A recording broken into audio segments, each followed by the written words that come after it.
pas grave. Voilà. Je vais vous montrer que sur la terre, il y a des endroits où Satan peut habiter. Car nous découvrons dans la Bible que Satan se déplace et qu'il peut installer son trône à différents endroits. Alors, je vais prendre l'endroit, je vais prendre, bon, c'est pas grave s'ils ne sont pas mis dans l'ordre, c'est pas grave.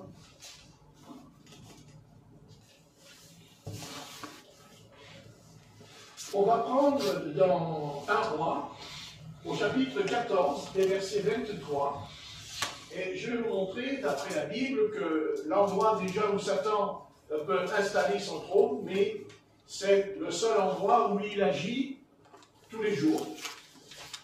Là où il peut préparer ses plans, et surtout c'est là qu'il peut installer ses forteresses.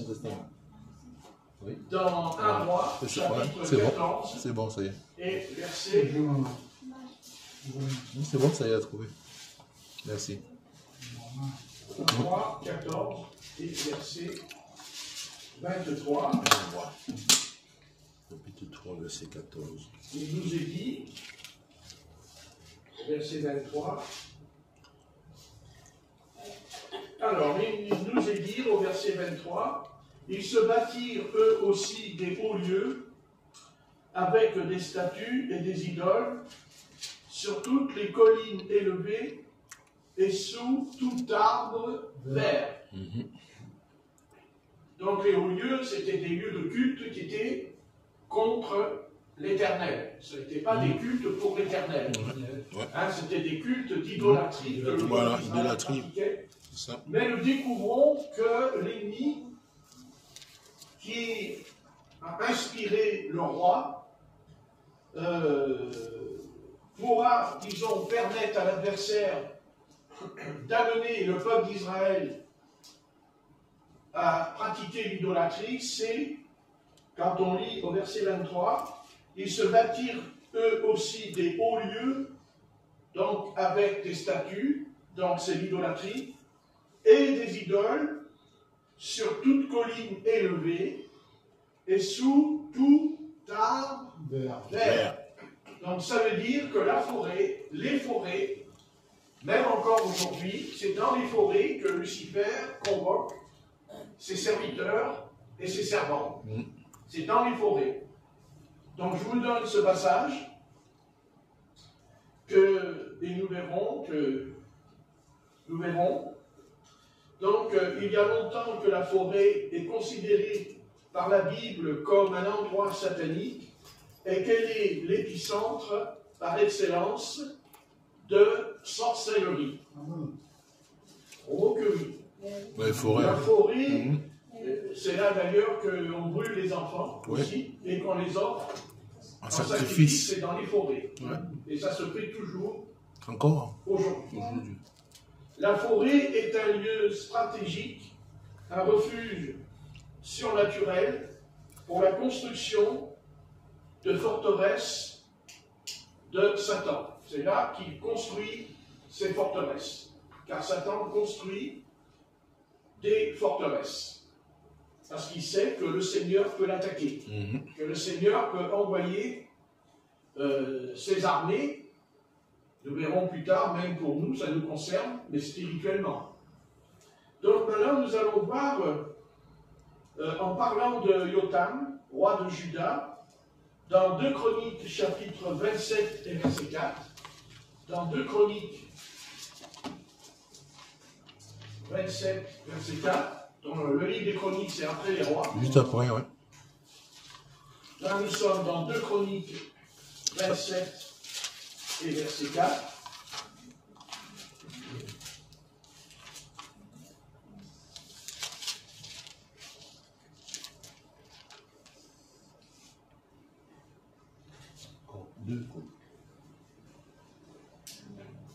Deux Chroniques, chapitre 27. Voilà, 4, même 3, parce que ça dépend des Bibles. Mais on peut lire, voilà, on peut lire à partir du verset 3. Jotam, non mais ça, elle va y arriver, au contraire, il faut qu'elle apprenne. Oui, oui, c'est ça. J'ai mis deux chroniques, parce qu'il y en a dans un Deux chronique. chroniques, bâtit la porte supérieure de la maison de l'Éternel, et il fit beaucoup de constructions sur les murs de la colline.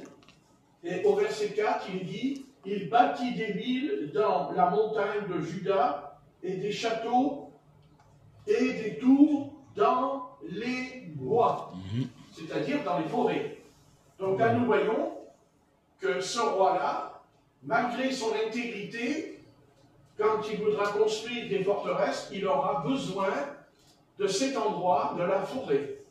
Il aura besoin donc de cet endroit. Comme nous avons vu tout à l'heure, que Satan a besoin de la forêt pour installer ses quartiers, pour installer ses forteresses, pour préparer ses plans. Et comme aujourd'hui, dans les forêts, eh bien, on brûle les enfants et aussi on fait des sacrifices d'animaux et des sacrifices d'enfants à Lucifer aujourd'hui. Ça se passe dans la forêt. Donc là, je vous ai montré ces versets. Donc j'aimerais relever sa construction. Il construit. Donc il construit de forts et de citadelles. Donc il les construit dans les régions boisées. Boisées, ouais. Hein, c'est des régions boisées. Des endroits risquant d'attirer tout autant ceux qui voudraient élever des places fortes pour Satan. Hein, c'est là qu'ils vont, ceux qui pratiquent la sorcellerie, tout ça, les médiums, ils vont faire des cérémonies dans la forêt. Et aussi des choses occultes, mais aussi des rapports sexuels. Il y a aussi des rapports sexuels avec des jeunes filles qui pratiquent le satanisme. Et ça se trouve dans les forêts la nuit. Et on pourrait même aller plus loin. La grande question, c'est qu'il y a aussi les loups-garous, que ça existe. Oui. Et ils sont dans les forêts. Heureusement pour nous. Bien qu'un jour il nous ait dit que les animaux sauvages vont nous attaquer. C'est peut-être eux. Un autre point qui concerne la forêt, eh bien nous avons même dans l'Apocalypse, dans la cité de Pergame, dans la cité de Pergame, il nous est dit dans l'Apocalypse chapitre 2, verset 13, Apocalypse chapitre 2, verset 13, Apocalypse 2, 13,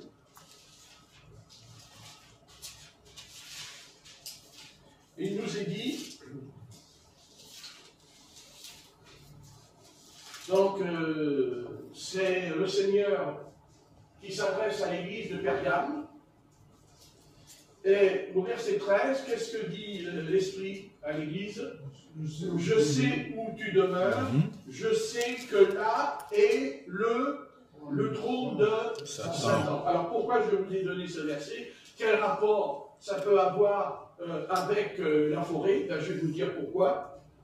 Parce que selon la tradition c'est certain, la cité de Pergame était bâtie juste à côté d'une forêt.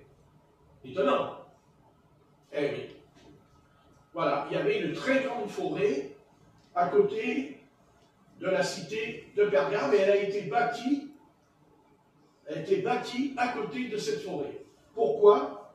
Parce que dans Pergame, il se trouvait l'imposant sanctuaire d'Escula. Le sanctuaire d'Escula. Pourquoi? Parce que Escula était le dieu de la guérison, le dieu de la médecine, qui était un important centre satanique, d'après ce que nous avons lu, puisqu'il est dit que Satan était là, son trône, à Pergame. Mais toujours la même chose qui revient là, la forêt. La forêt. Donc il semblerait que la forêt est un sanctuaire pour lui. Il semblerait que le bois que nous avons lu avec les rois de Juda, nous découvrons que c'est quand même un lieu très important pour l'ennemi. Pour Satan, c'est un lieu important. Maintenant, il est bien clair que je ne suis pas en train d'enseigner que toutes les forêts sont occupées par Satan, mais la forêt doit être prise en considération par l'Éternel, voilà, parce que Dieu a créé aussi la forêt, et il la qualifie de très bon, et dans le livre de la Genèse, mais retenons ceci, c'est que par deux arbres de la forêt, c'est par deux arbres de la forêt que l'Éternel mit Adam et Ève à l'épreuve. Car n'oubliez pas qu'il dit qu'il avait planté deux arbres. Et je pense que les deux arbres, je pense peut-être que c'était dans une forêt qu'ils étaient. Parce que deux arbres qui sont tout seuls dans les champs, j'ai un doute. J'ai un doute. Mais je pense que c'est dans une forêt. Et c'est là que le serpent, parce que c'est là qu'il était. Puisqu'il était là, il était à côté. Là oui, puisque Ève, elle regarde l'arbre. Elle regarde l'arbre de la connaissance du bien et du mal. Elle le regarde. C'est l'article, elle l'a regardé. Elle ne peut pas être à 50 km de l'arbre comme elle a fait pour regarder. Donc vous voyez que l'ennemi se trouvait là. Il était là où il y avait les arbres. Il y avait les arbres. Donc,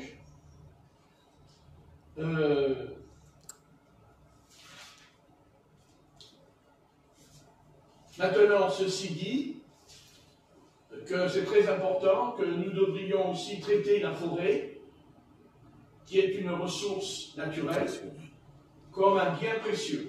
Grand respect. Et c'est pour ça que dans notre siècle, nous avons vu un acharnement de détruire les forêts. On n'a jamais vu une telle destruction de s'attaquer à la forêt. Ce qui est à nouveau d'ailleurs un climat changeant, parce que vous savez que c'est les arbres qui attirent la pluie.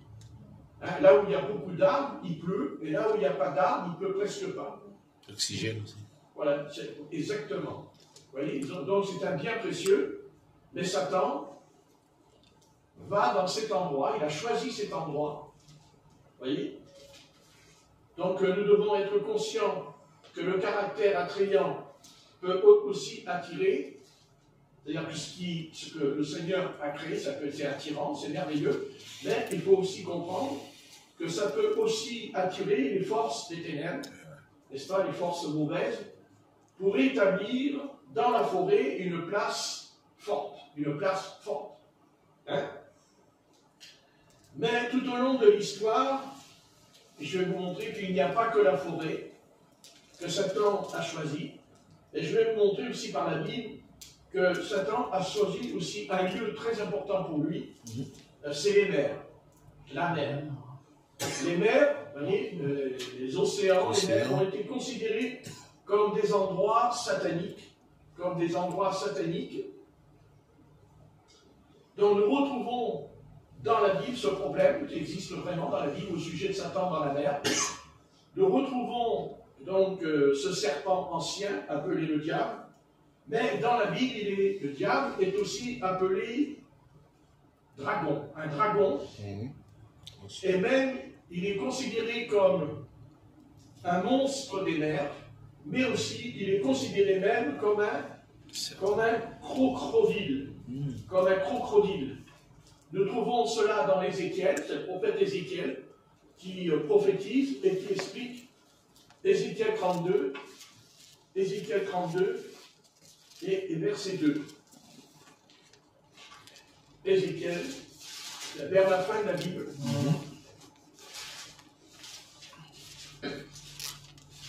Ézéchiel 32. Avant Daniel. Et nous allons lire le verset 2. 32. Fils de l'homme, prononce une complainte sur Pharaon, roi d'Égypte. Tu lui diras, tu ressemblais à un lionceau parmi les nations. Tu étais comme un crocodile dans les mers. Tu t'es lancé dans les fleuves. tu troublais les eaux avec tes pieds, tu agitais leur flot. Donc ici, nous voyons, bien sûr qu'on sait que c'est Satan. Hein. C'est Satan, ce crocodile, ce monstre des mers, c'est Satan. Et bien sûr, dans un autre passage, alors là, c'est le prophète Ésaïe qui nous dit, dans Ésaïe, chapitre 27 et verset 1, Ésaïe 27, verset 1,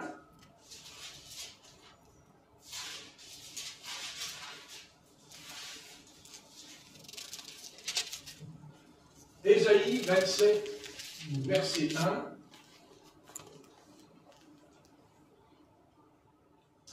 Voilà. Il dit, en ce jour, l'Éternel frappera de sa dure, grande et forte épée le Léviathan, serpent fuyard, le Léviathan, serpent tortueux. Il tuera monstre qui est dans la mer. Hein? Tout à l'heure, nous avons vu la forêt, et là, nous voyons qu'il est aussi dans la mer. Allez, vous pouvez regarder. Il tuera le monstre qui est dans la mer. Et bien sûr, il est qualifié, il dit le Léviathan. Hein? Le Léviathan, vous voyez, serpent fuyard. Donc, on sait qui c'est, hein, le serpent, c'est Satan dans le jardin d'Éden, hein, en Éden. On peut lire dans Job, au chapitre 3, verset 8, dans Job, dans le livre de Job, donc c'est avant les psaumes, Job, chapitre 3, verset 8, Job 3, 8,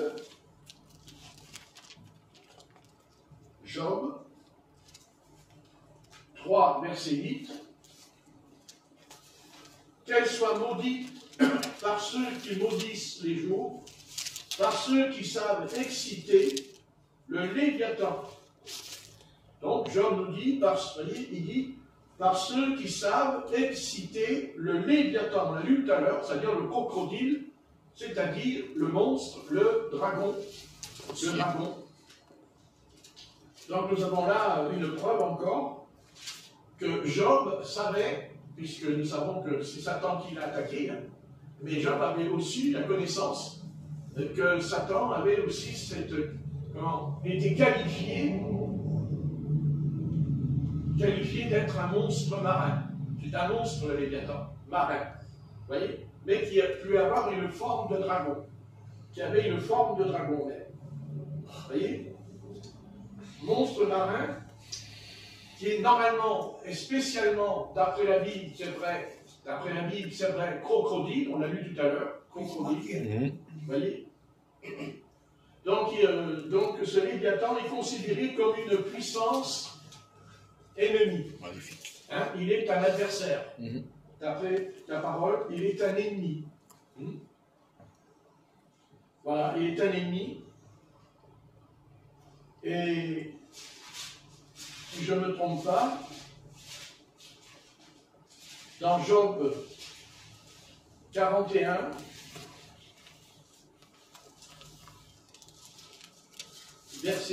Job 41, verset 1, au sujet de ce monstre, de cet ennemi, justement, et on sait que c'est Satan, puisque dans l'Apocalypse, nous avons vu qu'il pouvait faire sa demeure dans un endroit, et il a même fait sa demeure dans l'église de Pergame. Bien sûr, il a pu la faire avec raison. Nous savons, on le dira si on a le temps tout à l'heure, ce qui se pratiquait dans l'église de Pergame. Donc, dans Job, chapitre 41, verset 1, nul n'est assez hardi pour l'exciter, qui donc me résisterait en face. C'est-à-dire, nul n'est assez hardi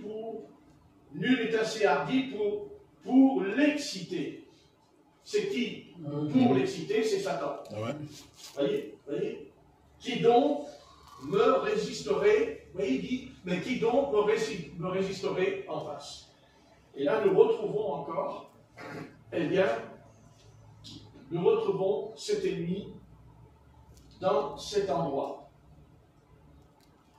On pourrait prendre, voir Ésaïe 23, verset 4. Ésaïe 23, verset 4.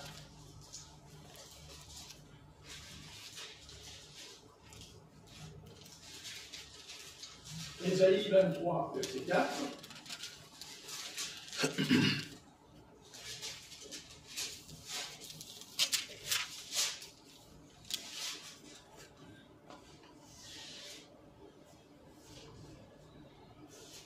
Ésaïe 23, verset 4. Sois confuse, Sidon, car ainsi parle la mer, la forteresse de la mer.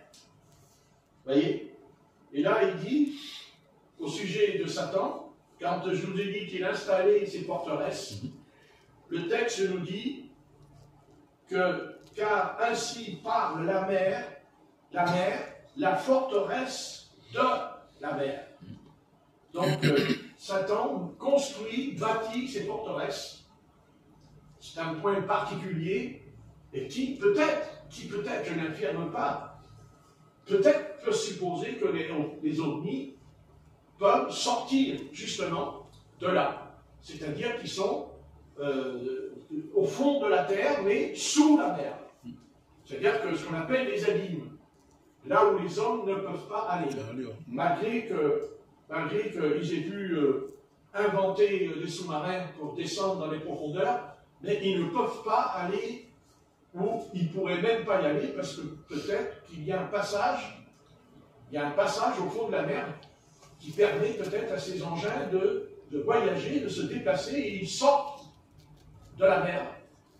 C'est ce que je vous ai dit quand j'ai lu la vidéo, qu'il est descendu dans la mer, il a été en dessous, il est remonté, il descend, vous voyez, et bien, pour se réfugier, il descend directement dans la mer, l'engin. Parce qu'il était en danger, il était poursuivi par un chasseur américain, un avion de combat, un des plus modernes, qui le poursuivait, qu'il avait même mis dans sa mire, et il descend dans l'eau. Donc ça rejoindrait un petit peu ce que nous étudions au sujet de l'ennemi, n'est-ce pas, de son armée, qui semblerait que la mer est un endroit important pour lui, c'est-à-dire dans le sens que c'est là où il y aurait certainement quelque chose de très important pour lui, c'est là qu'il aurait installé sa forteresse en dessous. En dessous, une forteresse, c'est ce qui nous empêche d'entrer, il nous empêche, vous voyez, on peut l'attaquer, mais on ne peut pas entrer, parce qu'il se défend, il se défend. Et bien sûr, pour pratiquer, pour mettre en place des choses, voilà, comme il n'a pas le droit de venir sur la terre carrément, peut-être qu'il se montre de temps en temps, mais il n'a pas le droit, mais il agit autrement, c'est-à-dire il envoie les démons, les esprits invisibles, il les envoie sur la terre et ils vont dans les forêts, et là ils pratiquent bien sûr ce que nous appelons les cultes, la sorcellerie, les offrandes d'animaux, même d'enfants. Ils offrent des enfants à Lucifer aujourd'hui, n'est-ce pas? C'est pour ça qu'il y a beaucoup d'enfants qui disparaissent et qu'on retrouve pas. Voilà. Donc ce verset va retenir notre attention, n'est-ce pas? Donc le contexte du passage semble indiquer, quand on le lit, que Dieu prononce un jugement aussi, parce que Dieu prononce un jugement. Dieu prononce un jugement. Voilà. Donc, Dieu prononce un jugement qui est un jugement qui vient subitement, puisqu'il y a beaucoup de catastrophes, souvent au bord des côtes, de la mer. D'où d'ailleurs, d'où viennent les tsunamis aussi, d'un coup, comme ça, d'un coup. Voilà, donc il y a beaucoup de catastrophes au bord des mers, parce que justement, il y a certainement dans la mer, au fond de la mer, il y a le royaume des ténèbres. D'ailleurs, il faut bien comprendre que Satan a été précipité, puisque le prophète Ézéchiel nous dit que Satan a quand même été précipité du ciel. Donc il ne peut pas être dans le ciel puisqu'il est précipité. Pas possible, vous voyez. Voilà. Mais par contre, il peut aller dans l'air. Hein, il peut aller dans l'air. Ce qu'on appelle les cieux.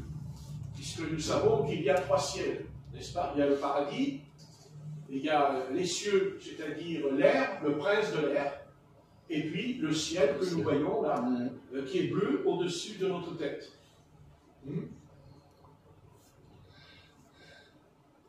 Donc, bien entendu, cela suggère également la présence d'une place forte, et je vais aller plus loin, d'une place forte territoriale dans la mer.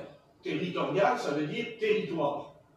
Hein? Satan, son territoire, eh bien, c'est la mer. C'est son territoire favorable. Hein? Maintenant, il n'y a pas que la mer, il n'y a pas que la forêt, il y a aussi un autre endroit, on n'y pense pas. Bien qu'on raconte souvent des légendes, eh bien, c'est aussi les marais. Les marais. Vous savez ce que c'est qu'un marais? Oui. N'est-ce pas? Donc, il y a dans la Bible 2 seuls versets qui nous parlent de Satan, qui habiterait dans les marais. Nous allons, on va dire les marécages. Marécages, hein. Et on lit dans Ézéchiel 14, verset 23. Ézéchiel 14, verset 23. Juste après. 14.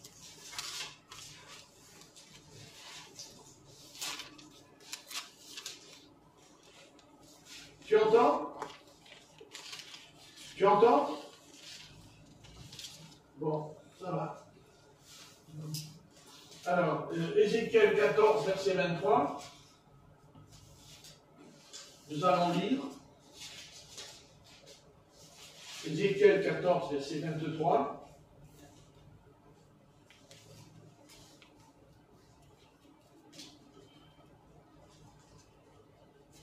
Alors.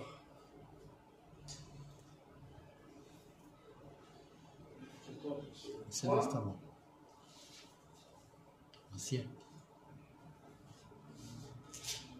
Ah bah juste, je l'ai perdu. Bon, tant pis. Je l'ai perdu. Ézéchiel.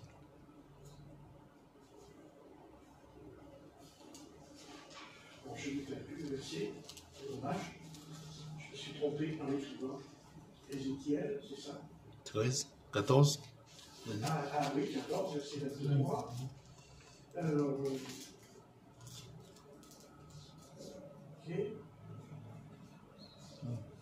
Bon, ben tant pis, je ne sais pas ce que j'ai fait. Ézéchiel. Attendez 2 secondes, je reviens. Juste là.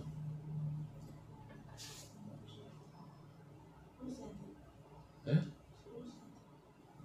Et on peut marquer Ézéchiel. Oui, c'est l'ancien.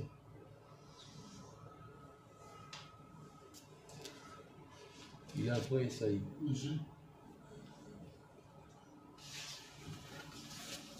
Jérémie, après Jérémie.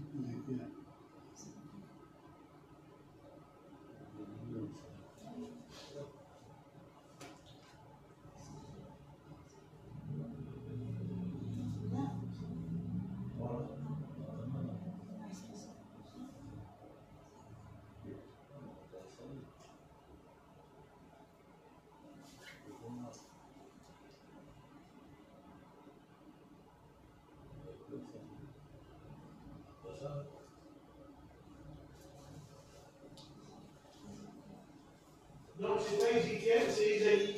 Ah, voilà. Voilà, c'est Ésaïe.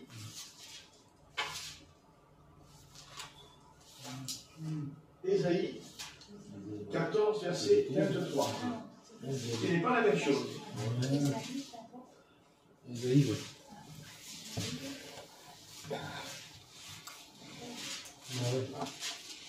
Esaïe. Ésaïe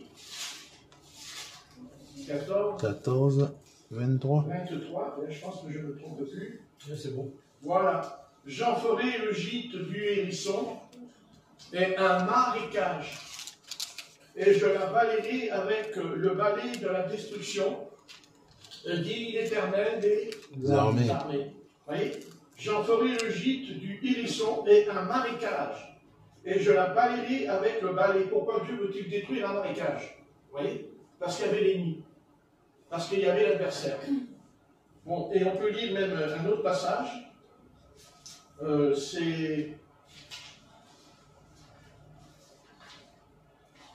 C'est dans Ézéchiel 47, verset 11.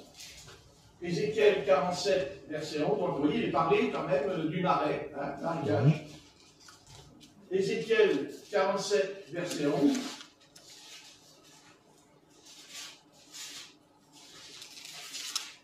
Et même si elle ne trouve pas, c'est pas grave. Oui, mais elle le note, oui. Elle le lira à la maison. Oui, ça prend du temps. Voilà, elle le lira à la maison. Oui, tout à fait. Ah, c'est bon. D'ailleurs, c'est ce qu'on devrait faire aussi. On Oui. peut le relire à la maison. Hein? Ézéchiel 47, verset 11. 47, Voilà. verset 11. Ézéchiel 47, 11. Ces marais et ces fosses ne seront point assainis, ils seront abandonnés au sel.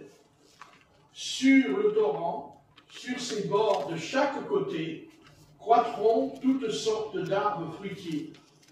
Leur feuillage ne se flétira point, et leurs fruits n'auront point de fin. Ils mûriront tous les mois, parce que les eaux sortiront du sanctuaire. Donc, vous voyez, ces marais et ces fosses seront, voyez, ces marais et ces fosses ne seront point assainis. Voyez, ils seront abandonnés au sel. Donc, on retrouve quand même ici l'Éternel. Vous voyez, les marais, le marais. Étonnant, hein? Le marais, la forêt. Et même, je n'ai pas tout dit, parce que je pourrais aussi vous parler des collines, car c'est souvent sur des collines que Satan aussi fait des choses. C'est des rituels. N'est-ce pas? Comme les hauts lieux. Les hauts lieux, voilà. Amen.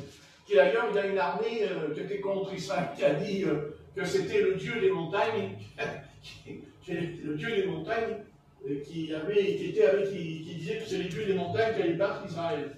Et c'est pas le Dieu des montagnes, c'est Yahvé, le Seigneur qui a créé les montagnes et qui a vaincu cette armée. Non, mais bon, les hommes, ils ont plein de...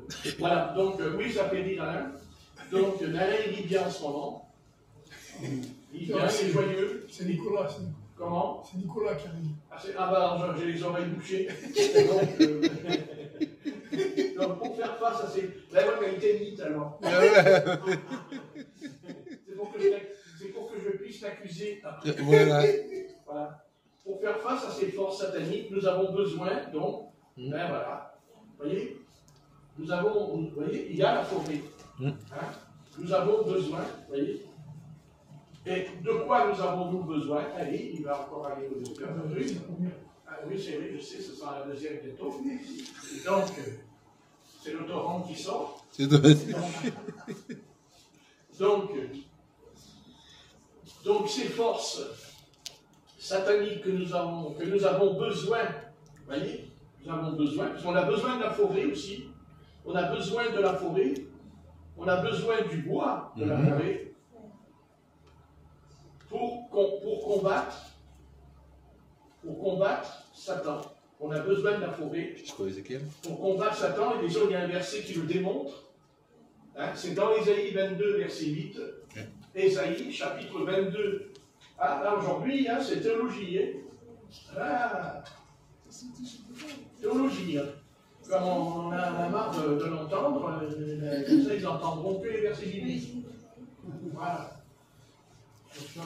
Alors j'ai dit Ésaïe 22, verset 8. Verset 8. Verset 8, c'est l'école biblique ce soir. Ici. L'école biblique. Faculté de théologie. Du rire. C'est intéressant ça. Hein? Nous allons voir qu'on a besoin aussi de la forêt pour combattre l'ennemi. Bien sûr, je parle pour nous dans le sens spirituel, où nous verrons dans le sens qu'il faut se revêtir des armes que la parole a mis à notre disposition, mais il semblerait que dans Ésaïe 22,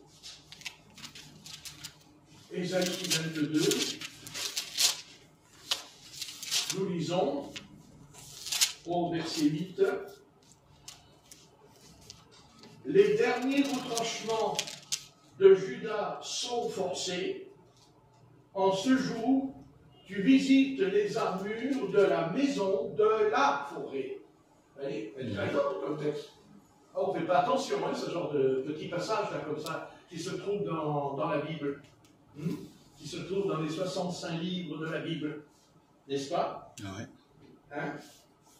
Voyez comment l'Éternel dit pour Israël que pour combattre l'ennemi, au verset 8, voyez, en ce jour, tu visites les armures de la maison de la forêt.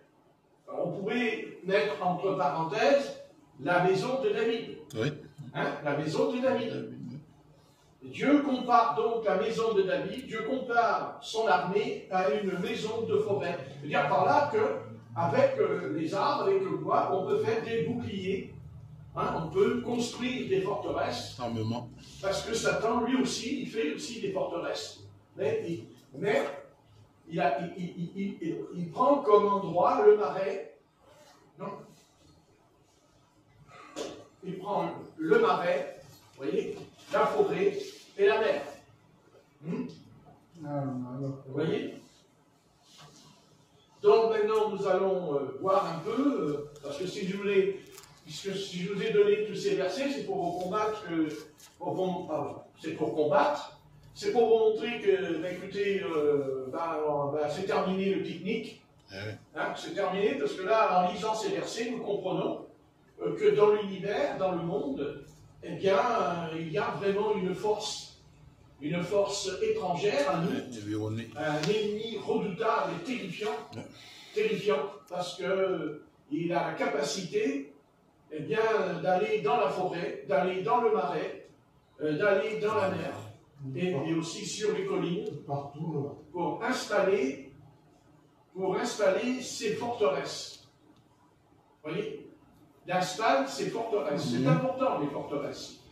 Très important. Une forteresse, c'est ce qui protège. Oui, quand on construit une tour, on fait une forteresse autour de la tour. Comment? Elle va tomber quand on l'attaque. Donc je vais parler un peu des forteresses. Et bien sûr, nous n'allons pas aller dans les bois tout à l'heure. Et on ne va pas aller casser du bois et puis revenir ici. Et puis on ne va pas mettre devant ma porte une forteresse en bois. Non. Mais la forteresse, il faut savoir qu'est-ce que c'est pour nous, la forteresse. Eh bien, pour nous, c'est nos pensées. Voilà, nos pensées sont une forteresse. Et quand nos pensées sont négatives, quand elles sont négatives, quand nos pensées ne sont plus joyeuses, quand nos pensées commencent à broyer du noir, eh bien, c'est que la forteresse est en train de s'écrouler. Et c'est ce que Satan et les démons veulent, c'est détruire nos pensées, détruire la forteresse qui est en nous. Vous voyez, on ne va pas faire de la psychologie, on ne va pas s'embarquer dans la psychiatrie, mais il y a une part de vérité quand même. Il y a une part de vérité, c'est que Dieu nous a donné une âme, et l'âme vient du mot psychique. C'est le psychisme, l'âme. Ce n'est pas notre esprit, c'est l'âme. Donc Satan voudrait rentrer dans notre esprit. Il veut entrer, absolument, il veut entrer dans mon esprit. Oui. Parce qu'il dit que pour être sauvé, il faut naître d'eau et d'esprit. Vous voyez? Il faut être d'eau, c'est-à-dire, je parle de l'eau spirituelle, qui est le Saint-Esprit qui va laver mon âme. Parce que mon âme est psychique. Et quand mon âme est attaquée, eh bien, je peux aller jusqu'au suicide. Je peux me suicider. Je peux vouloir mourir. Je veux quitter la terre. Vous voyez? C'est parce que Satan pénètre dans notre âme, il rentre dans l'âme, c'est-à-dire il anéantit, parce qu'il a anéanti en nous tous ceux qu'on aime, puisqu'on veut s'en aller, puisqu'on veut quitter ceux qu'on aime, avant que le Seigneur l'autorise,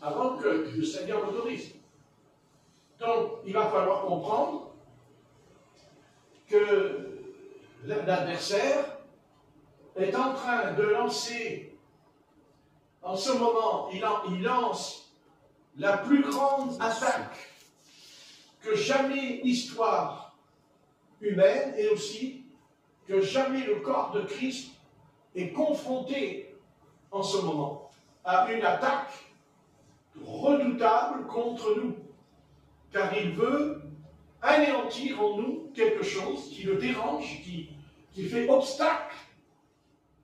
C'est la foi. C'est la foi. C'est pour ça qu'il y a un passage qui dit, quand l'apôtre Paul reprend certains croyants qui sont tombés, ou même quand il parlera de faux docteurs ou de faux prophètes, Paul dira, ils ont fait naufrage par rapport à la foi. Oui. Ils ont fait naufrage. Donc nos pensées sont attaquées.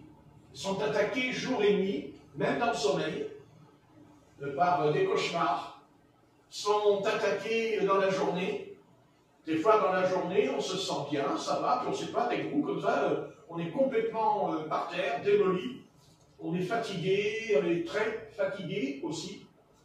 Eh bien, il va falloir que nous aussi, nous comprenions bien que c'est lui, que lui, il a installé ces forteresses parce qu'il sait que nous pouvons l'attaquer. Il sait que nous avons le droit de l'attaquer, nous verrons avec la Bible, bien sûr. Donc j'aimerais que nous comprenions bien cela. Nous parlons du combat spirituel. Nous parlons d'un combat essentiel. Voyez? Et ce combat, nous le connaissons parce que le Seigneur nous appelle à livrer bataille. Et pour livrer ce combat, eh bien, l'apôtre Paul, par ses lettres qui datent de 21 siècles en arrière, plus de 20 siècles en arrière, eh bien, l'apôtre Paul nous a mis à notre disposition, par un enseignement profond, justement pour combattre, pour démolir les forteresses du prince des ténèbres, parce qu'il n'est pas tout seul, il a avec lui une armée qu'on appelle les démons.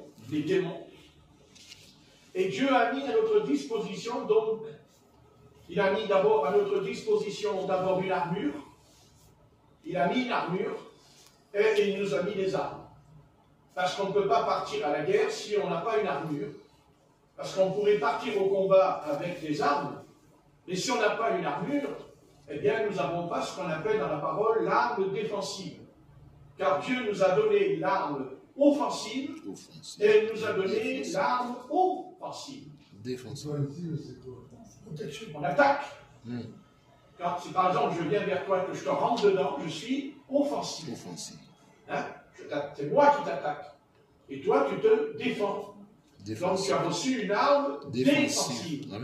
C'est-à-dire que tu prends ton épée et tu te protèges comme ça que bouclier, tu te défends.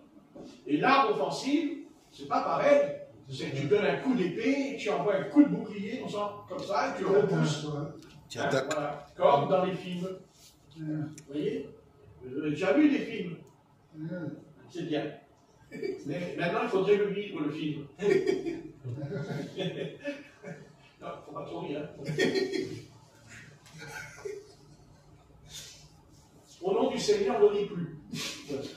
Non, parce que tu n'as plus rire du tout après.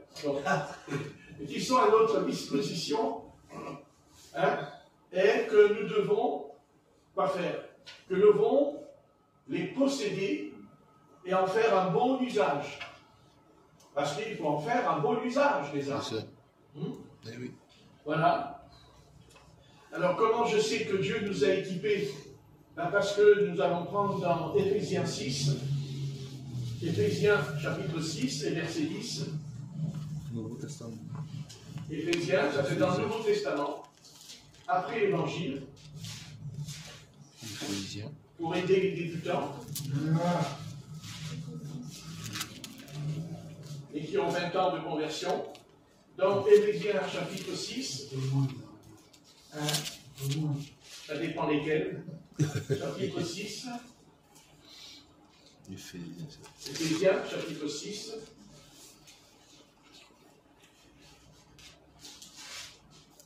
et verset 10.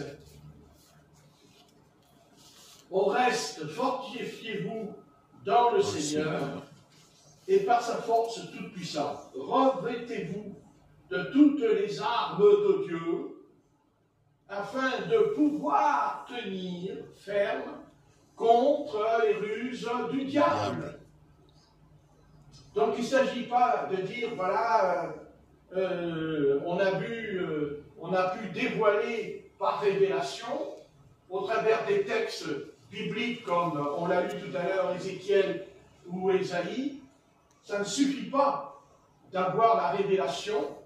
Il s'agit maintenant de s'habiller.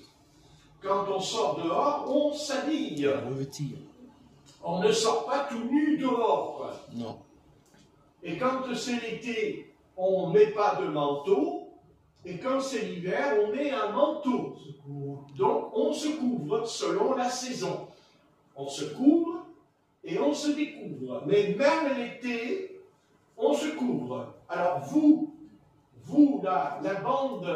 la bande de croyants là, qui vous réclamez du Saint-Esprit, vous feriez bien de réfléchir que ce n'est pas parce que vous êtes en été ou au printemps que vous devez pas vous habiller convenablement. C'est-à-dire que vous, mes chères sœurs en Christ, vous devez porter des jupes très longues et avoir des cheveux longs. Parce que si vous ne le faites pas, eh bien, vous pouvez toujours dire au nom de Jésus-Christ, mais la Bible dit, tu n'as pas pris ton armure. Il faut être habillé comme il faut. Et les hommes aussi, ils doivent habiller comme il faut. L'été, ils ne doivent pas ouvrir le devant de la chemise pour montrer leur torse. Et qu'il y a comme les singes des poils. Parce que moi j'ai vu souvent des pasteurs sur l'estrade qui prêchaient la chemise ouverte carrément devant le peuple du Seigneur. Et comme ça, les petites ou les grandes sœurs qui sont très charnelles, elles disent, il est joli le pasteur, il est martyr le pasteur. Sachez que les femmes sont très attirées par le torse de l'homme. C'est très important. Et l'homme le sait. C'est pour ça qu'il ouvre sa chemise. Mais il ne peut pas le faire en hiver. Et c'est pour ça qu'il y a moins de femmes autour de lui. Voilà. Bien. Avec chemise en or. C'est un cours de théologie. Amen. Qui s'appelle la restauration biblique. Donc le Seigneur nous dit, revêtez-vous de toutes les armes. Donc on n'a pas reçu qu'une arme. Il dit toutes les armes. Et nous savons qu'il y en a 5. Afin de pouvoir tenir. Et voyez, afin de pouvoir tenir. Voilà, faire, il faut tenir. Voyez, il ne s'agit pas, il faut tenir. Tenir ferme contre les ruses. Le diable. Les ruses. Donc nous apprenons que le diable est rusé. Qu'il est malin. C'est pour ça qu'il se cache dans le marais. Il se cache dans la forêt. Vous voyez, il se cache dans la mer. Il est malin, il se cache, il ne se montre pas. Mais la parole le dévoile, puisque quand on a lu les versets, on a découvert où il était. Merci. Merci, chère Bible, que tu es précieuse à nos yeux. Amen. Chère Bible. L'apôtre Paul nous dit au verset 12, nous n'avons pas à lutter contre la chair et le sang. C'est-à dire qu'on ne lutte pas avec les armes humaines, comme le font aujourd'hui les hommes, là, quand ils font la guerre. Ils luttent avec le sang et la chair, mais contre les dominations, contre les autorités, contre les princes de ce monde, d'hommes ténèbres. Et alors, contre les esprits méchants dans les lieux célestes. Voyez, nous avons à livrer le combat. Nous sommes en guerre. Et dès l'instant que nous cessons de prier dès l'instant que nous cessons de lire la Bible, la parole du Seigneur, dès l'instant qu'on est plus consacré à l'Éternel, et dès l'instant qu'on ne dépose pas nos armes, car attention, nous avons, nous aussi, nos propres armes pour lutter contre le Seigneur. N'est-ce pas? Notre nature est armée parce qu'elle a hérité de Satan dans notre ancienne vie. Parce que nous avons deux vies. Nous avons l'ancienne vie quand on n'était pas converti. Et ce soir, nous avons une nouvelle vie. Parce que nous sommes revêtus de Christ. Amen. Hein? On est revêtus de Christ. Alors, verset 13, c'est pourquoi prenez toutes les armes de Dieu afin de pouvoir résister dans les mauvais jours et tenir ferme après avoir tout surmonté. Donc vous voyez que la vie spirituelle, ce n'est pas une partie de plaisir, pas du tout, car il faut apprendre à tenir ferme et il faut apprendre à surmonter les épreuves, les difficultés, les luttes, eh oui, les luttes psychiques, les luttes corporelles qu'il peut y avoir dans notre vie. Car il y a des bons et des mauvais jours, dit l'apôtre Paul. Mais il dit, ne baisse pas les bras, ne baisse pas les bras, tu dois prendre les armes de l'esprit. Voilà, c'est important. Et c'est pour ça qu'on devrait demander au Seigneur, le demander avec beaucoup de conviction, beaucoup de foi. C'est le départ de la naissance, de l'homme nouveau, c'est d'être baptisé dans le Saint-Esprit. Il n'y a pas d'autre alternative. C'est pas la peine. Quelqu'un qui ne veut pas accepter, quelqu'un qui ne veut pas comprendre, que nous le voulions ou pas, il y a une seconde expérience, il y a une deuxième expérience quand on se convertit au Seigneur. Que ça nous plaise ou pas, ça ne changera rien. Quand les apôtres ont rencontré le Seigneur, ils n'avaient pas encore reçu le Saint-Esprit.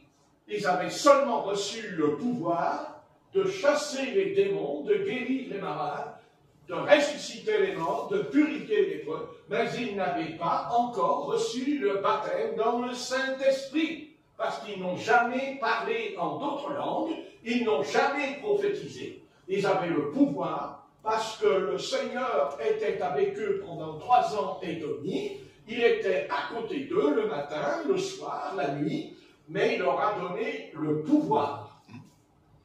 C'est-à-dire qu'il leur a donné une partie de son esprit, mais qui n'était pas en eux. Il n'était pas en eux, il était sur eux.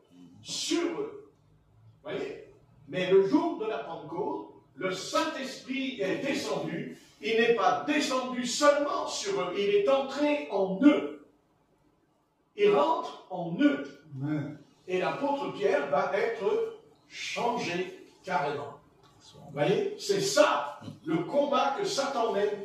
Satan a rassemblé, dès le départ, il a rassemblé les puissances de son armée les plus terribles. Il a fait appel à des princes de ténèbres, les plus terribles. Il les a mis en place pour que nous ne puissions pas recevoir le baptême dans le Saint-Esprit. Il ne veut pas, et il vous détruira, parce qu'il détruira tous ceux qui voudront recevoir le baptême du Saint-Esprit. Et après que vous avez reçu le baptême du Saint-Esprit, vous allez être confrontés à une guerre spirituelle, à une guerre surnaturelle, qui va vous demander de prier tous les jours, de prier, de lire la parole et même de jeûner, afin de livrer cette bataille indéterminable, parce qu'elle est indéterminable, car elle durera jusqu'à ce que le Seigneur revienne pour établir son royaume sur la terre.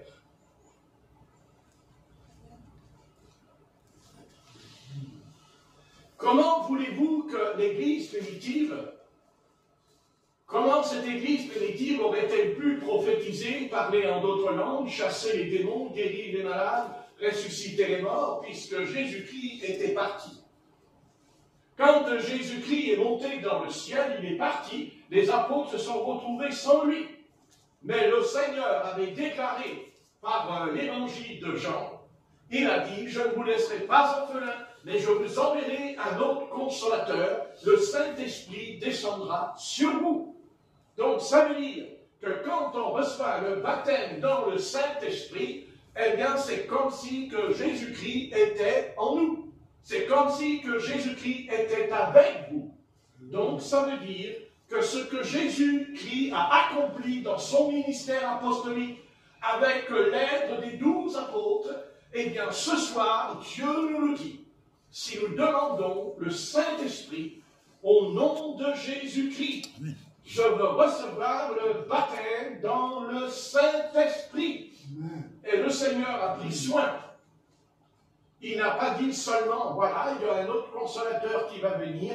Eh bien voilà, comme ça, l'Esprit du Seigneur dans l'Ancien Testament, il est venu sur David, sur Samuel, sur Élie, sur Élisée, sur David, où nous voyons ces hommes dans l'Ancien Testament n'ont pas reçu le baptême du Saint-Esprit, mais ils ont reçu une portion de l'Esprit. Ils ont reçu une portion du Saint-Esprit. Mais nous sommes le corps de Christ, et nous sommes baptisés non pas d'une portion, mais nous recevons toute la puissance du Saint-Esprit. C'est écrit dans le livre des Actes. Restez dans Jérusalem, priez, et vous recevrez une puissance. Le Saint-Esprit surviendra sur vous. Et c'est ainsi qu'ils ont guéri les malades dans l'Église primitive. Les démons étaient chassés, les malades étaient guéris, les boiteux, les aveugles, les sourds étaient délivrés. Pas parce que Dieu avait dit c'est un privilège qui vous est réservé qu'à vous. Non. Ce privilège était réservé que pour les prophètes, mais dans l'Ancien Testament.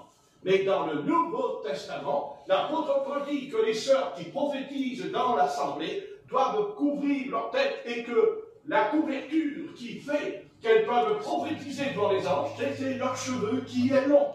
Prenez garde, vous, sœurs en Christ, qui prophétisez, qui parlez en langue, car si tu as coupé tous tes cheveux, eh bien tu as coupé ton voile. Car la Bible dit que la nature vous enseigne que le cheveu est un voile. Amen. Il est dit qu'il est une honte pour l'homme de plier les cheveux longs. C'est la parole du Seigneur. Revenons à la parole. Si nous voulons recevoir les dons spirituels, si on veut recevoir même, comment vous expliquer, si on veut que ce nouvel homme qui est en nous, qui est né par la nouvelle naissance, par la foi, alors Dieu a promis. Il ne l'a pas promis à quelqu'un.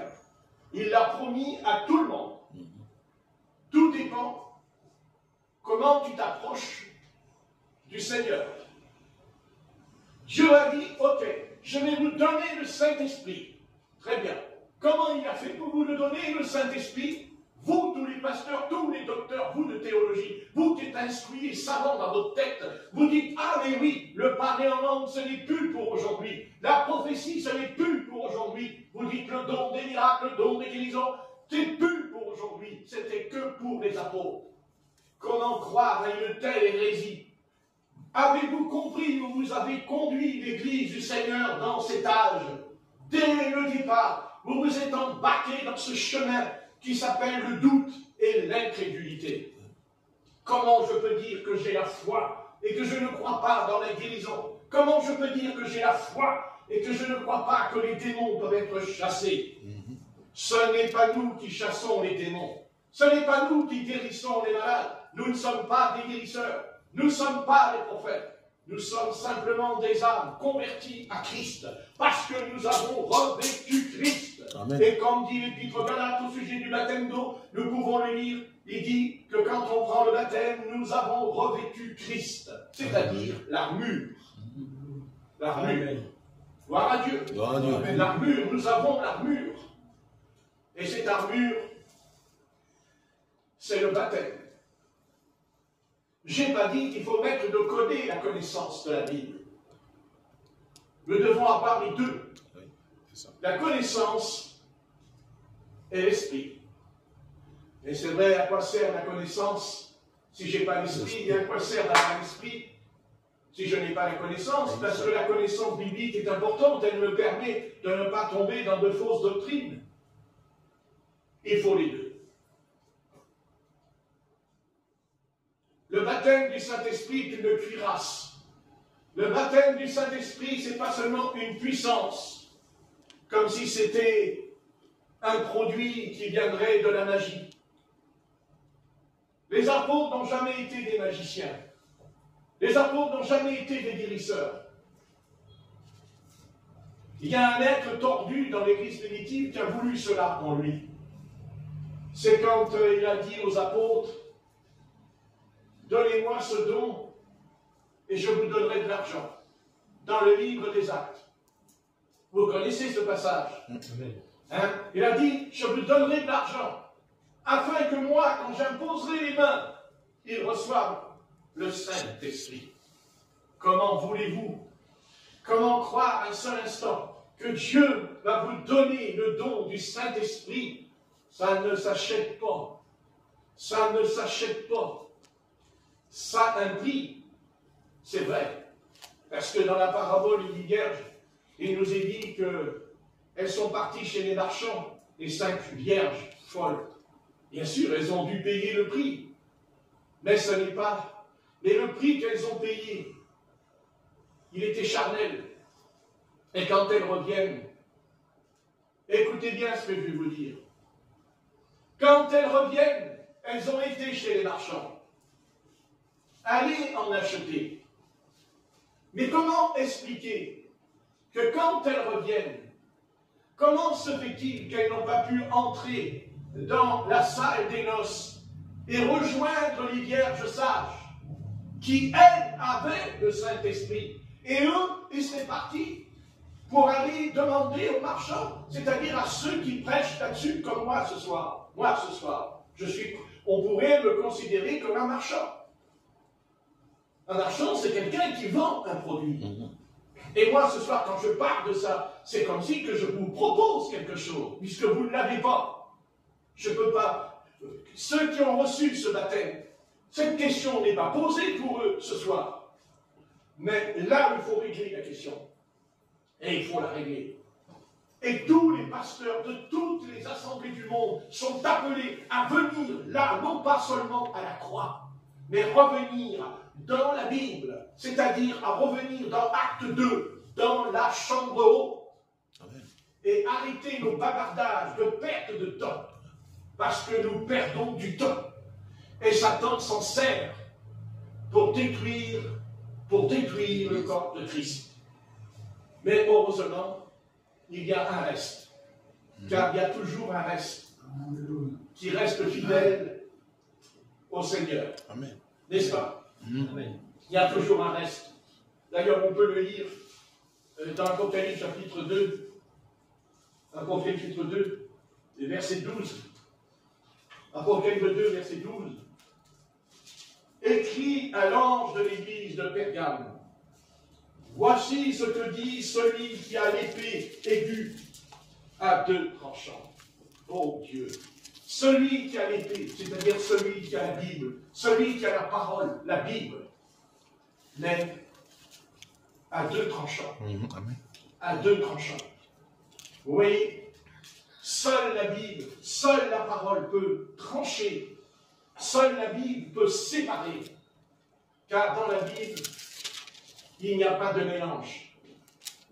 La Bible n'est pas un livre, il n'est pas hybridé. Dieu a toujours dit cette chose. Pas de mélange.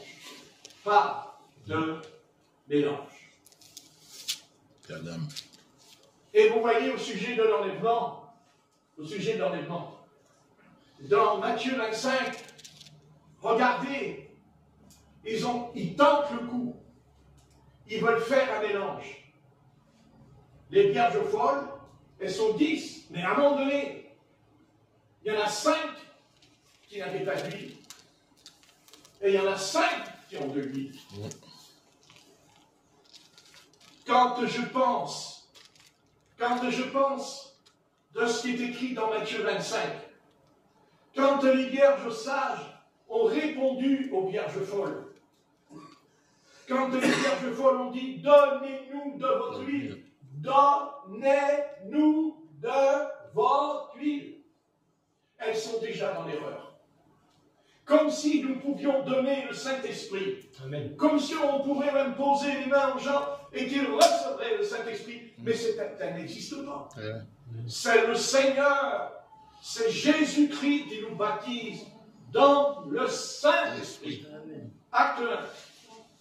Donc, restons dans l'Apocalypse là, excusez-moi, parce que je ne veux pas sortir de quelque chose. Écoutez bien l'Apocalypse. Je sais où tu demeures, je sais que là est le trône de Satan. Pergame. Apocalypse 2, verset 12. Tu retiens mon nom. Tu n'as pas renié ma foi. Même au jour Antipas. C'est-à-dire qui était Antipas? Un témoin qui a été martyrisé dans l'église. Voyez? Mon témoin fidèle. Verset 13. Voilà, verset 13. Tu retiens mon nom et tu n'as pas renié ma foi. Même au jour d'Antipas, mon témoin fidèle, qui a été mis à mort chez vous, là où Satan a sa demeure. Mon témoin fidèle. Mon témoin fidèle. Imaginons-nous, qui aujourd'hui, dans cet âge, qui pourrait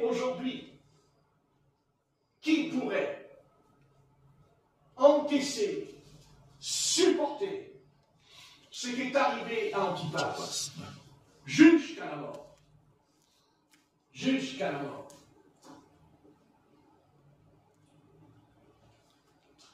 Toute femme et tout homme qui reçoit le baptême dans le Saint-Esprit, de toute façon, déjà, il sera mis à part. Il sera mis de côté.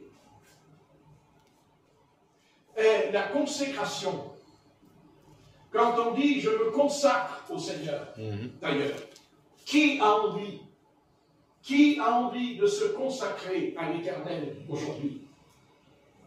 Se consacrer, c'est abandonner sa vie. C'est abandonner tout ce qu'on aime le plus dans notre vie. Consacrer, c'est servir un maître. Est-ce que nous servons le maître? Est-ce que nous obéissons au maître? Tout abandonner jusqu'à la mort. Jusqu'à la mort physique. Ça alors, ça, c'est la vie, et c'est vrai. Le reste, excusez-moi, c'est du pipeau. Vous connaissez? Parole. S'envole. Mais là, c'est pas que parole s'envole. Mais les écrits restent. Amen. Et ça, c'est écrit. Et ça reste. Amen. Sous nos yeux. Mais, ce soir, Patrick, est-ce que tu veux être Antipas? Est-ce que tu peux être Antipas? Est-ce que tu peux être ce reste qui est resté fidèle jusqu'au bout? C'est quoi aujourd'hui? Dans quel sentier on s'est foutu aujourd'hui? Dans quel chemin? Le chemin, c'est voici ce que dit celui qui a l'épée aiguë à deux tranchants. Ça, c'est le chemin. Parce que c'est l'épée à double tranchant. C'est l'épée qui tranche en nous. C'est l'épée qui sépare, qui coupe, qui tranche en nous. Ce qui est charnel et ce qui est spirituel. Amen. Ce qui vient de la chair ou ce qui vient de l'esprit. Ce qui vient de l'âme, c'est-à-dire du psychisme ou du Saint-Esprit. tu as retenu mon nom. Oh, oh, Église, toi qui dis que tu vois, mais tu es aveugle. Parce que là, elle dit, tu as retenu mon nom. Là où même où il y a le trône de Satan, tu as retenu mon nom. Ô peuple chrétien, est-ce que tu as été baptisé d'eau dans ce nom qui s'appelle Jésus-Christ? Que va-t-il t'arriver quand tu vas comparaître devant le trône de Christ? Et vous qui avez enseigné, parce que vous qui continuez à persister, à enseigner le contraire, tu as retenu mon nom. Il n'est pas dit, tu as retenu, il n'est pas dit Père, Fils et Saint-Esprit, parce que ce n'est pas le nom. Amen. Le nom, c'est Jésus-Christ. Amen. C'est Jésus-Christ. Alléluia. Amen. Tu as retenu mon nom. Tu n'as pas renié ma foi. Même au jour d'Antipas, mon témoin voyez, fidèle. même au jour d'Antipas, mon témoin Fidèle. fidèle, qui a été mis à mort Chez nous. chez lui. Et pourquoi? Parce que Satan, il ne pouvait pas le piffrer. Eh oui. Satan, il ne devait pas pouvoir le piffrer, celui-là. Hein? Qu'est-ce que vous en pensez de ce chrétien-là? Oh oui. Hein? Hein? Et à nous, et si on nous mettait à mort ce soir, qu'est-ce qu'on ferait? Sommes-nous prêts? Non, on y est. Sommes-nous capables? Serions-nous capables même d'être arrêtés, d'être mis en prison ce soir, de ne pas rentrer à la maison et de retrouver notre vie, nos habitudes? Sommes-nous à un tel niveau en nous? Qui est-ce qui était le plus heureux? Nous? Non. Non, parce que si vous voyez Antipas, si vous l'avez rencontré, ce frère, je suis convaincu qu'il est 100 fois plus joyeux que nous, 100 fois plus heureux que nous. Parce que notre bonheur, nous, repose sur la matière. Notre bonheur ne dépend de ce que nous possédons qui nous rend joyeux. Mais quand on est condamné à mort, on a tout perdu. Même sa famille, même ses enfants. On est en face de la réalité. C'est-à-dire, on est en face de Jésus-Christ crucifié. On n'est plus là dans le cirque, avec des grandes conventions, avec les grands écrans, et toutes les chorales qui sautent en l'air. Non. Non, ami. Ne va pas dans ce sentier. Si tu m'écoutes, ne va pas dans ce sentier. C'est un sentier peut-être agréable. C'est un sentier large.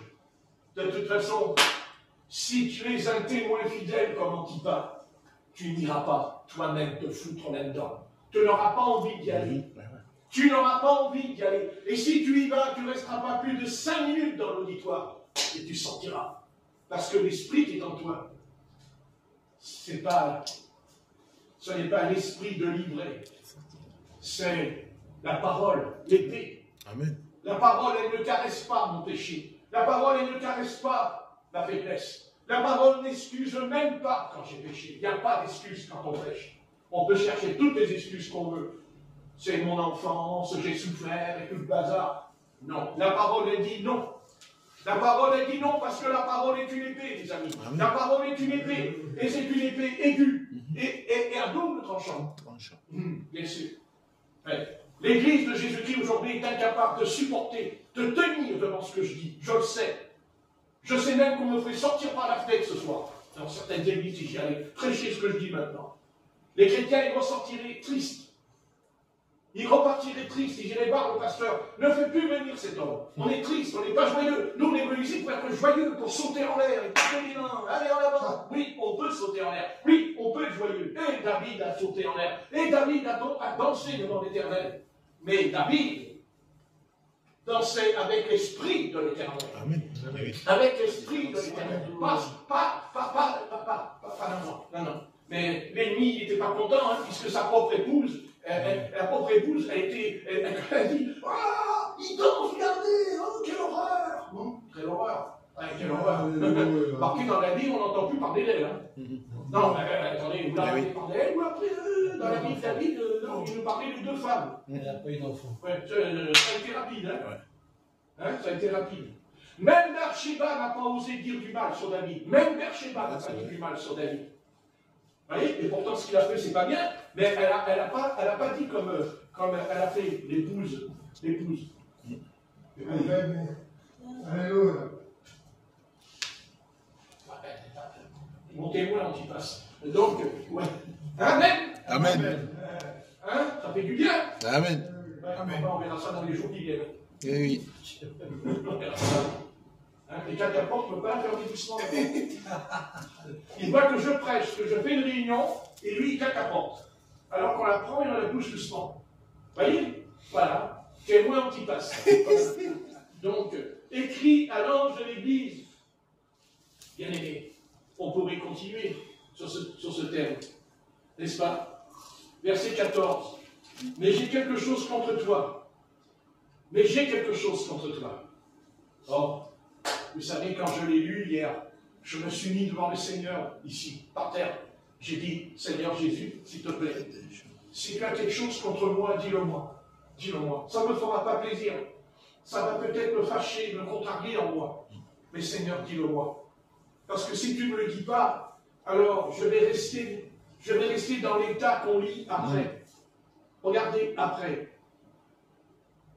C'est que tu as là des gens attachés à la doctrine de Balaam, qui enseignait à Balak à mettre une pierre d'achoppement devant les fils d'Israël, pour qu'ils mangent des viandes sacrifiées aux idoles, et qu'ils se livrent à la débauche.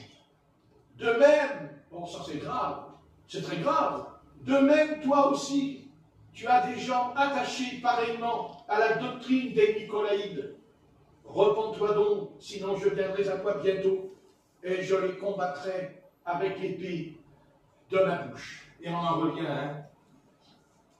je combattrai avec l'épée de ma bouche.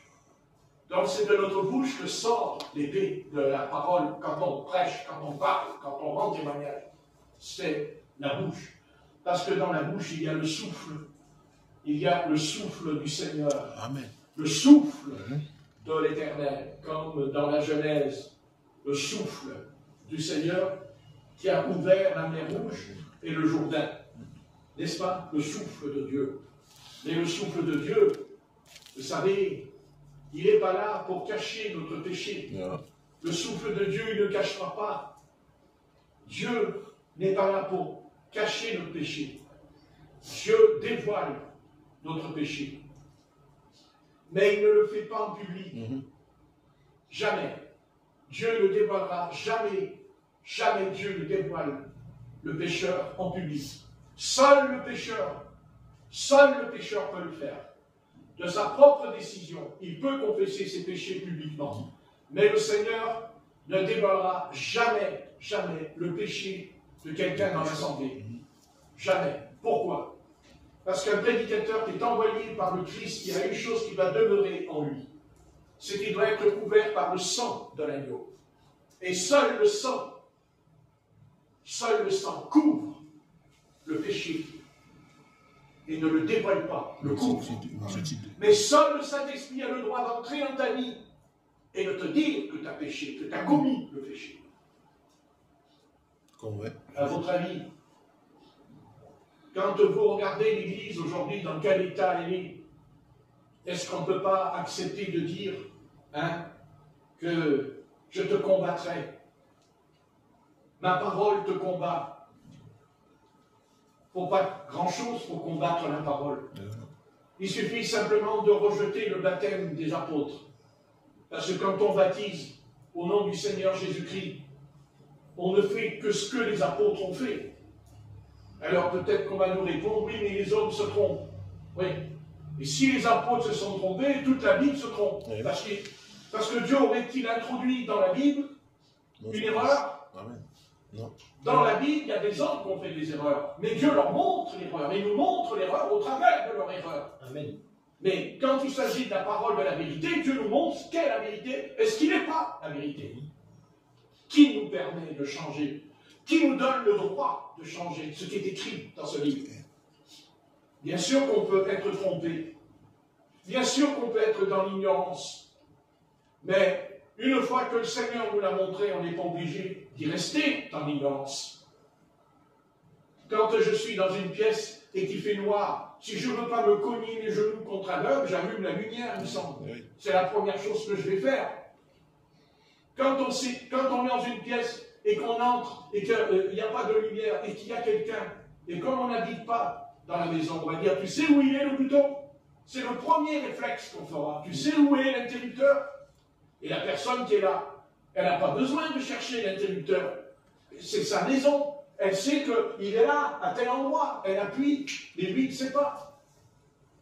Mais il va le savoir. Parce qu'il y a quelqu'un qui va allumer l'interrupteur. Il y a quelqu'un qui va appuyer dessus. Il ne faut pas grand-chose pour avoir de la lumière. Il s'agit d'appuyer sur l'interrupteur. Il s'agit d'un geste. Voilà. Et le Seigneur, ici, il appuie sur l'interrupteur. Il appuie des gens attachés à la doctrine de Balaam, des gens attachés à Nicolaïde, des gens attachés à quoi? Pas à Jésus-Christ. Il n'est pas écrit qu'ils sont attachés à Jésus-Christ. Ils sont attachés à quelque chose qui n'est pas Jésus-Christ. Et tout ce qui n'est pas Jésus-Christ est une erreur. Tout ce qui n'est pas Jésus-Christ est faux. Tout ce qui n'est pas Jésus-Christ n'est pas la vérité. Et Jésus-Christ est la vérité. Parce qu'il est le chemin de la vérité. Et la vérité, c'est ce qui est écrit dans la Bible.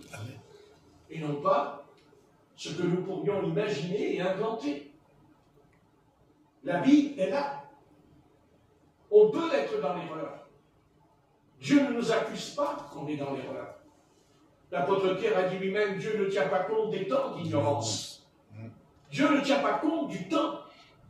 Donc il y a un temps pour être dans l'ignorance, c'est le temps. Mais il y a le temps aussi où on va sortir de cette ignorance.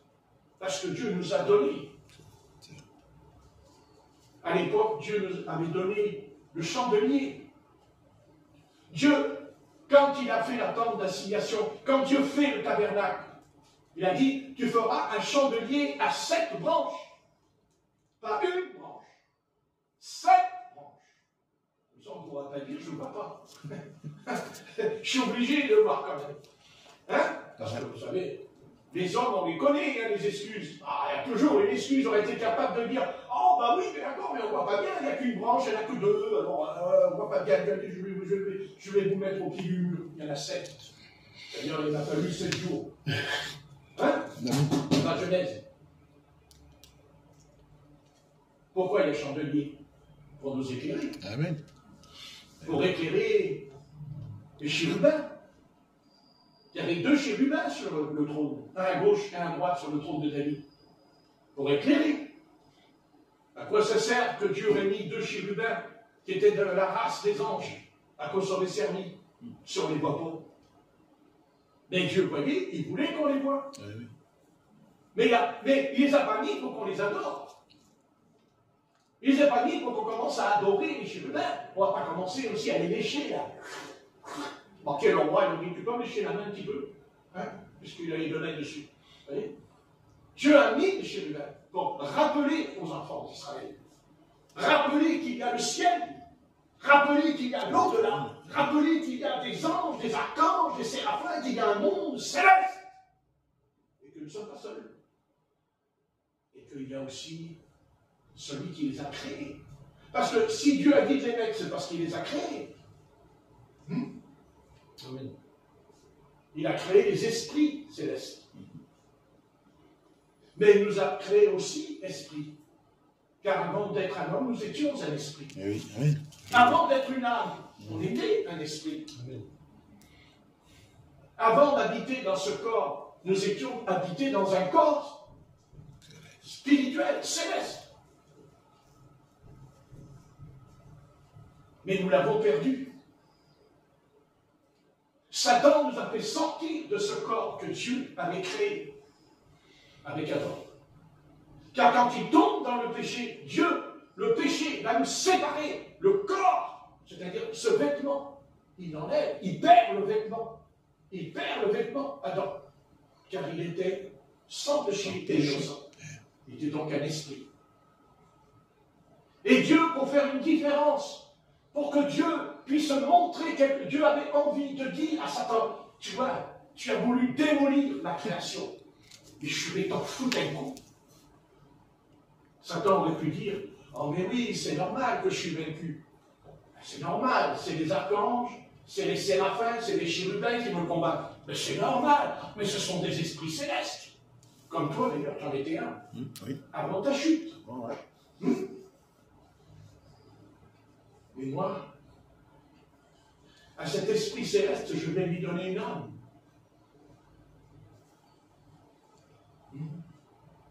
Eh oui. Eh oui. Comme j'ai donné une âme aux animaux. Mais pas la même. Et c'est ça qui va te foutre par terre. Parce que tu le sais que les animaux ont des âmes, tu le sais. Tout animal a une âme. D'ailleurs, c'est pour ça qu'on n'a pas le droit de voir le sang. Parce que son âme est en nous. Et dans le sang. Et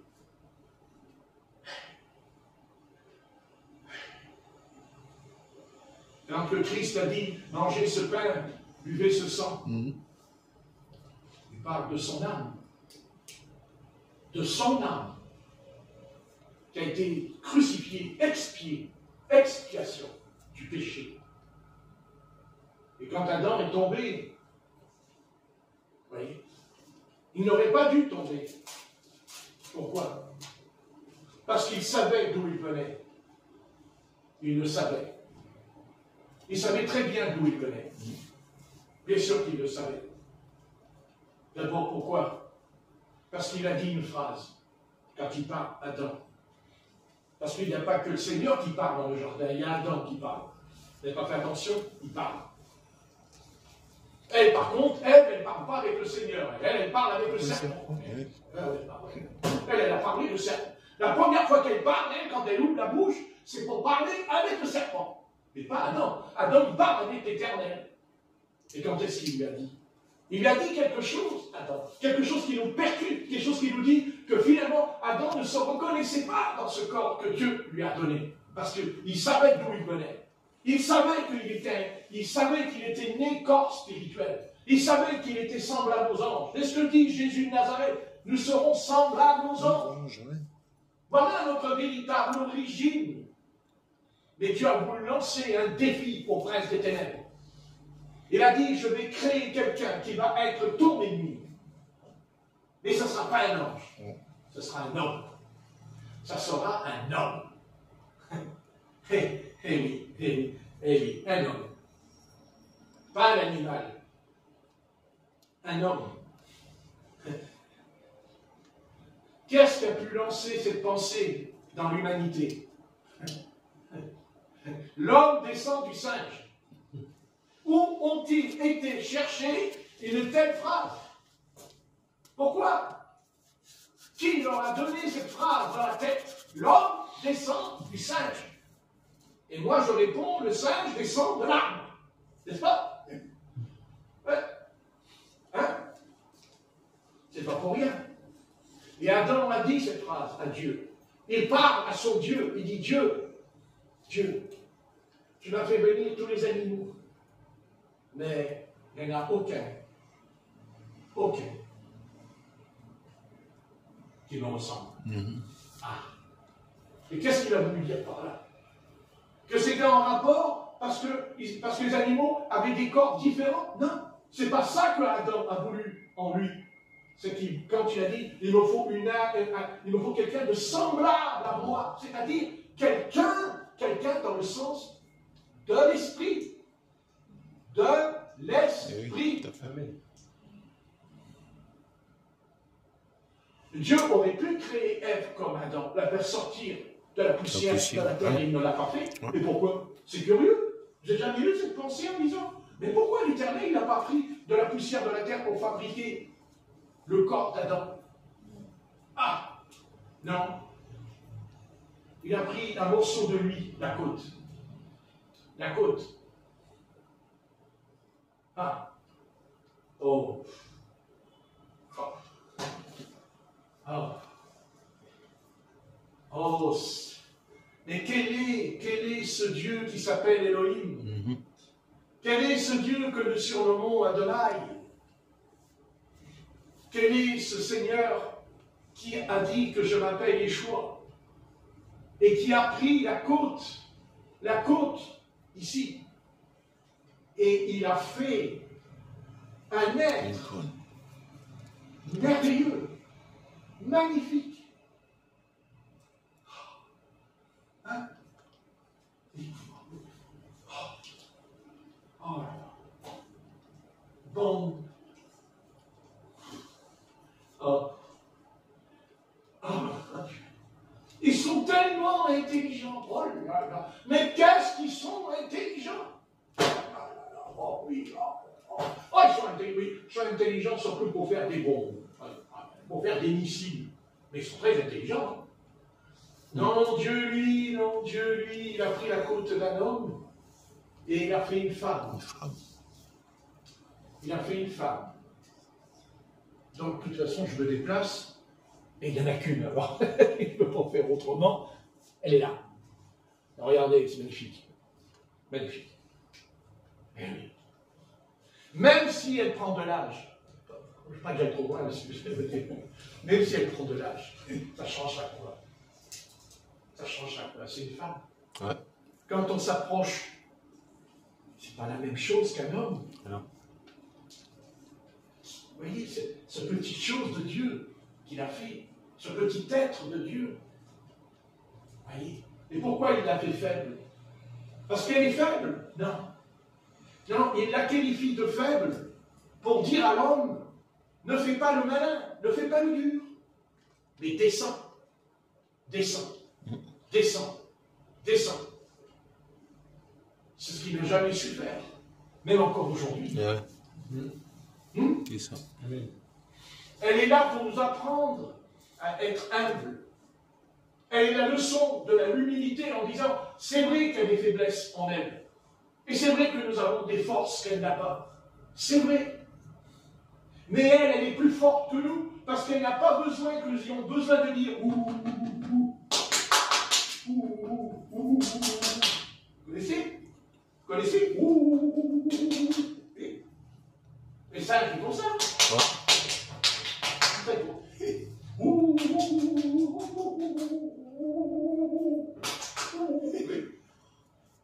Il y en a combien qui font ça dans les foyers? Parce que j'ai mangé. J'ai mangé du sage. La banane. Manger la banane. Bien aimé, c'est pas vrai? Oui. Et bien voilà pourquoi Dieu créa la femme, pour qu'on descende.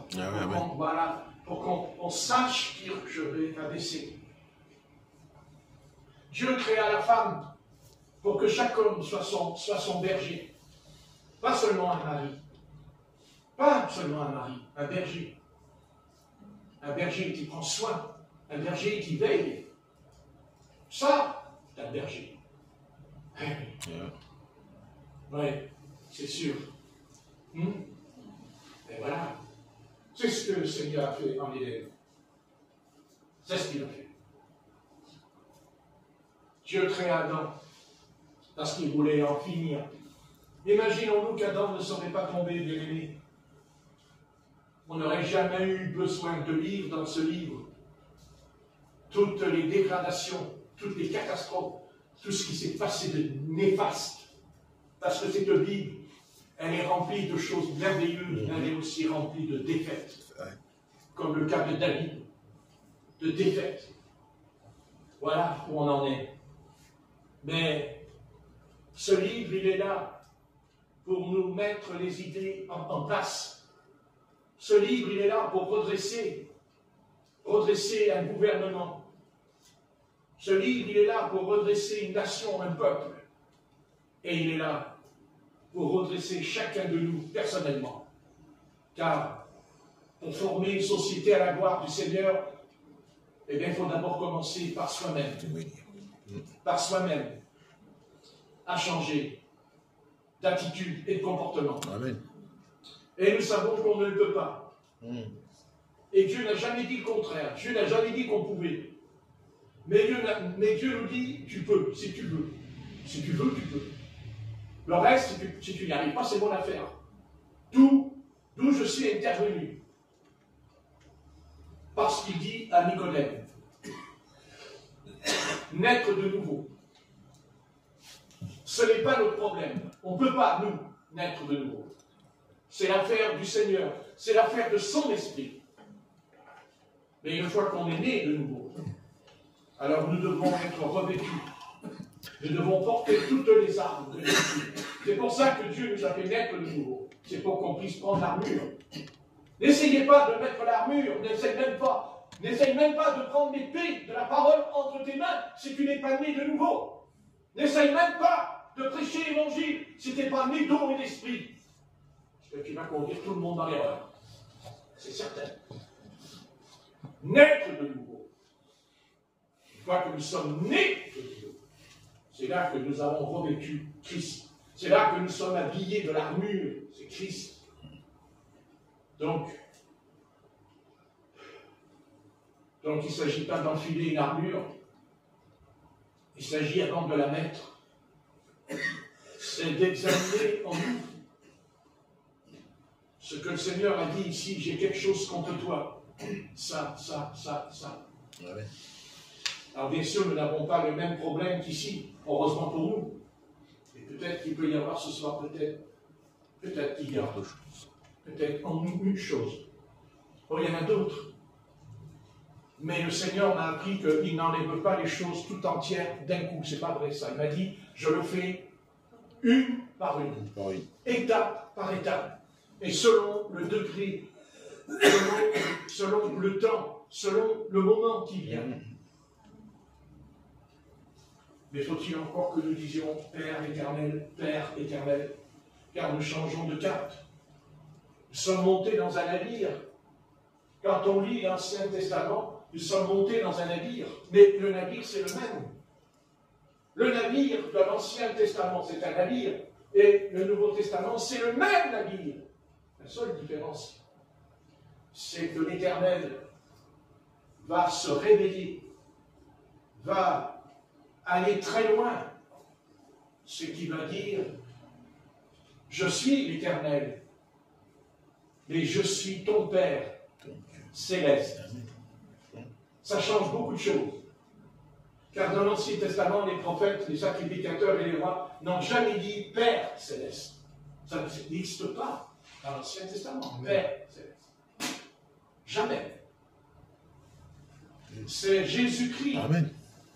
Et pourquoi c'est Jésus-Christ? Parce que c'est son Fils qui est sorti du sein de son Père, qui l'a dit maintenant. D'ailleurs, comment aurait-il pu pas nous faire connaître son Père céleste, puisqu'il sort de lui. Il sort de lui. Bien sûr, mon Dieu, il était dans le ciel, mais nous apprenons qu'il était dans ton sein. Comme une femme qui porte un enfant dans son sein. Voyez combien le Seigneur a relevé, Ève, combien Satan l'a humilié, qu'est-ce que Satan n'a pas fait de Ève, la femme, un torchon, une souillure. Et pendant des siècles, même le peuple d'Israël a considéré la femme comme moins que rien à ses yeux. Une esclave, c'est tout, quand on lit le livre. Mais c'est Jésus-Christ qui a fait le contraire. C'est Jésus-Christ qui a fait le contraire. Amen. Ils étaient tellement habités de cet esprit que même ces apôtres ont dit au sujet de la Samaritaine, quand ils l'ont vu au loin, mais il parle avec une femme.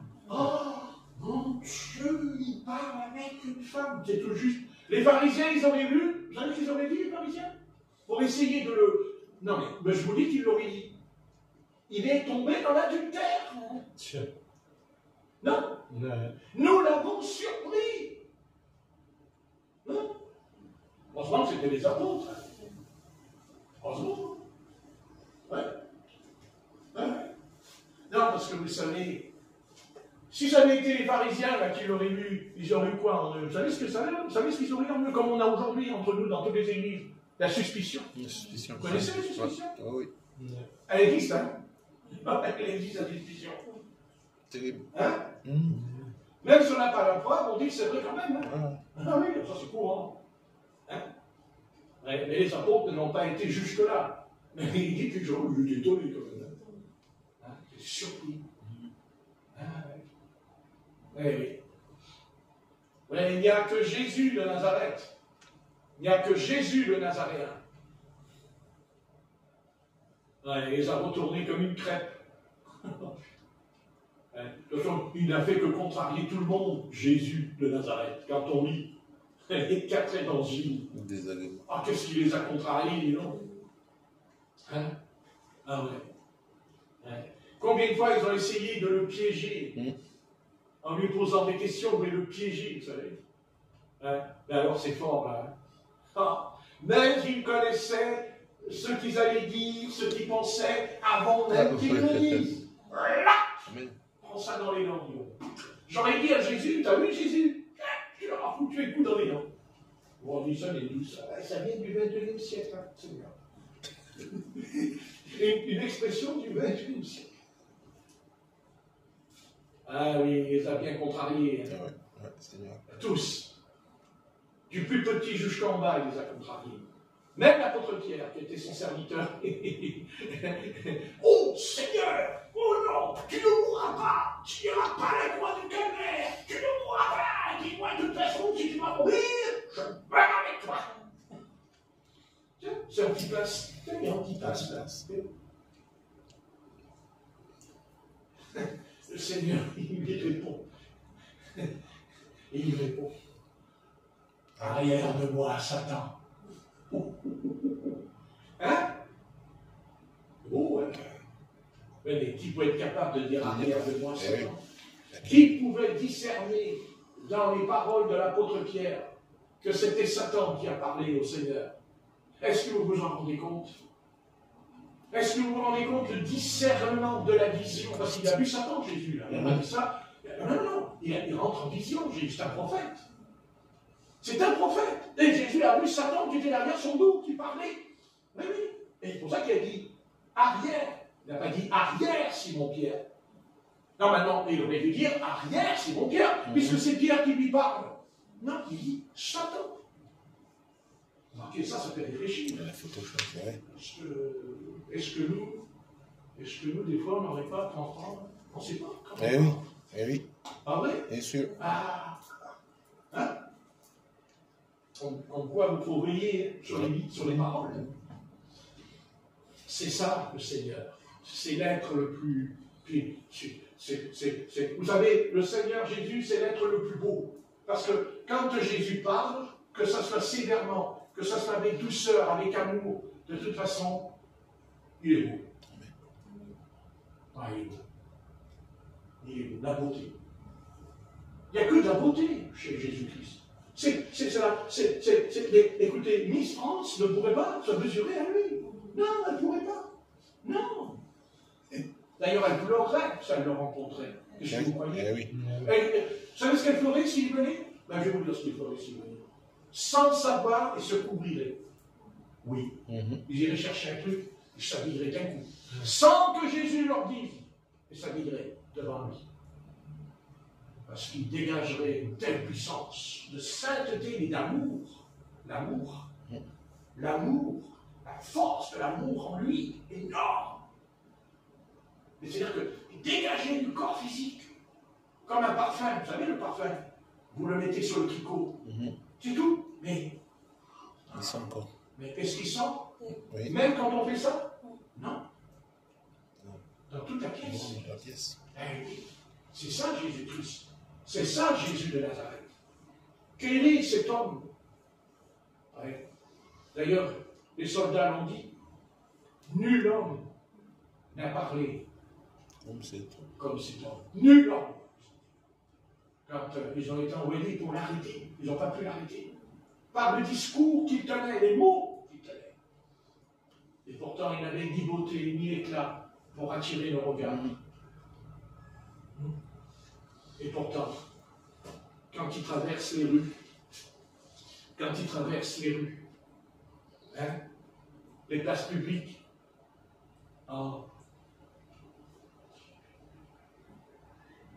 Il y en a pour tout le monde. Il y en a pour tout le monde. Hein? Il y en a pour tout le monde. Un seul homme. Un homme seul. Mais cet homme-là, c'était Yahvé. C'était je suis celui qui suis. Qui était dans le désert avec Moïse. Oui. Oui, qui est venu dans le désert lui parler, dans le buisson ardent. Oui. Je suis l'Éternel, ton Dieu, qui t'apparaît aujourd'hui. Oui. Qui es-tu, l'Éternel? Je suis celui qui suis, te parle aujourd'hui. Oui. Et il a été avec lui jusqu'au bout. Jusqu'au bout. C'est ça l'Éternel. Ouais. Et nous avons un très grand privilège ce soir. Amen. Un très grand privilège. Ouais. Et combien on devrait d'abord pas seulement l'aimer, mais c'est pas ça. C'est de dire constamment en nous, que je sois dans la rue, dans un magasin, partout. Mais des fois, on ne pense pas toujours à lui. Des fois. Surtout quand on parle pour dire des bêtises. On ne pense plus à lui. Hein, c'est pas vrai. Hein? Ouais. Eh oui. Qu'est-ce que vous voulez? Tant qu'on n'aura pas saisi que nous sommes assis sur une corde sensible. Une corde sensible avec lui.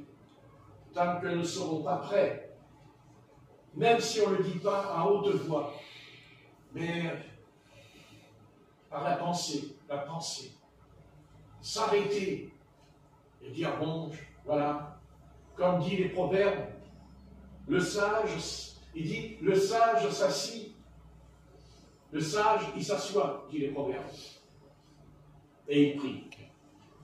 Et il prie. Mais il s'assoit. Il fait une pause, le sage. C'est-à-dire que dans la journée, il arrête tout. Il arrête tout. Il arrête tout. Et le Seigneur nous allait l'indiquer pendant 1 heure. Il a dit, 1 heure par jour. Arrête-toi. Prends la parole. Eh oui. Amen. Oui. Prends la parole, ferme les yeux même. Je me dis, pourquoi il faut fermer les yeux quand on prie? Parce que quand on ferme les yeux, ça nous empêche d'être distraits de ce qui se passe autour de nous. Amen. On n'est plus concentré dedans, avec. Et puis quand on ferme les yeux, ça veut dire qu'on croit en lui sans le voir. Sans le voir. C'est l'humilité. Et que s'il nous arrive à voir, alors ce ne sera qu'une vision qui viendra de lui et non pas de mes yeux. Okay. Puisque j'ai les yeux fermés. J'en vais arrêter là, parce que ça commence à tourner pour de bon.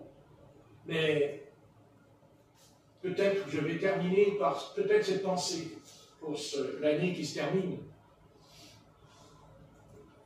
Seigneur, aide-nous, délivre-nous, arrache-nous de tout ce que nous voyons autour de nous. Mais que Dieu nous donne la force,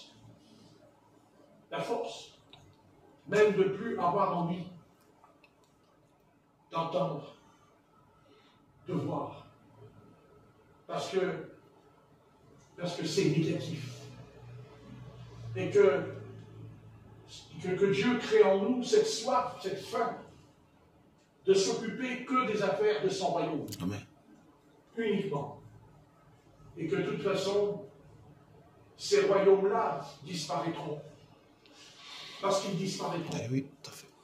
Et que le seul royaume qui restera debout, c'est le royaume des cieux. Il n'y en a pas d'autre. Et que ce qui se passe en ce moment, même si c'est vrai qu'on en éprouve quand même une certaine peur, mais de toute façon, il faut arriver à comprendre que ces royaumes-là s'écroulent. Parce que Satan essaye de construire des forteresses autour des royaumes. Mais ça ne servira à rien. Parce que les royaumes sont déjà battus, frappés à l'avance. Ça ne tiendra pas.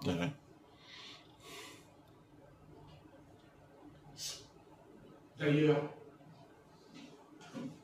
il n'y a aucune civilisation dans l'histoire de l'humanité a tenu. Tous les empires commencent et montent. Et d'un coup, ils ne descendent pas. Ils chutent dans le vide. Ah oui. Toujours. Toujours. Toujours. Et la dernière carte que Satan est en train de jouer ce soir, il sort cette carte du jeu. Comme on dit, un jeu de cartes. Chaque carte n'est pas la même. Et il a sorti sa dernière carte, il n'en aura plus après, c'est fini. C'est la dernière. Mais il la sort parce qu'il croit dans la magie. Parce qu'il est lui-même un magicien. Et un magicien, c'est quelqu'un qui vous fait un tour qui en réalité n'existe pas. C'est pour ça qu'on dit que c'est magique. Parce que c'est quelque chose qui n'est pas vrai, mais qu'on veut rendre vrai. C'est ça la magie. C'est une illusion. C'est une tromperie. C'est pour subjuguer. Vous voyez? Mais de toute façon, il joue sa dernière carte, il le sait. Parce qu'il le sait. Il sait très bien ce qui va lui arriver. Il n'est pas idiot à ce point-là. Il sait très bien qu'il va aller en prison. Il sait très bien qu'il ne va plus rester dans la mer. Il sait très bien qu'il va sortir de la forêt. Il sait très bien qu'il va sortir du marais. Il le sait très bien qu'il ne pourra plus monter sur les collines pour installer les statues comme nous. Il est monté sur la colline et il nous a mis sa statue. Et pas n'importe laquelle. Parce que c'est la pire de toutes les statues. C'est-à-dire celle qui a mis Jésus au monde. Et il en a fait une idole. Une statue. Mais au travers d'elle, c'est pour qu'on l'adore. Et ce qui est la pire, et ce qui est le pire cauchemar qu'il y a ce soir, dans le christianisme, la pire chose qui est arrivée au niveau de l'idolâtrie, même Mahomet n'est pas adoré et vénéré comme Marie, sachant même que le Coran, de toute façon, c'est l'erreur. Amen. Mais le christianisme, censé être le message qui s'adresse à l'humanité tout entière pour éviter le jugement dernier qui se trouve dans l'Apocalypse, au trône blanc. Les détails sont clairs et nets.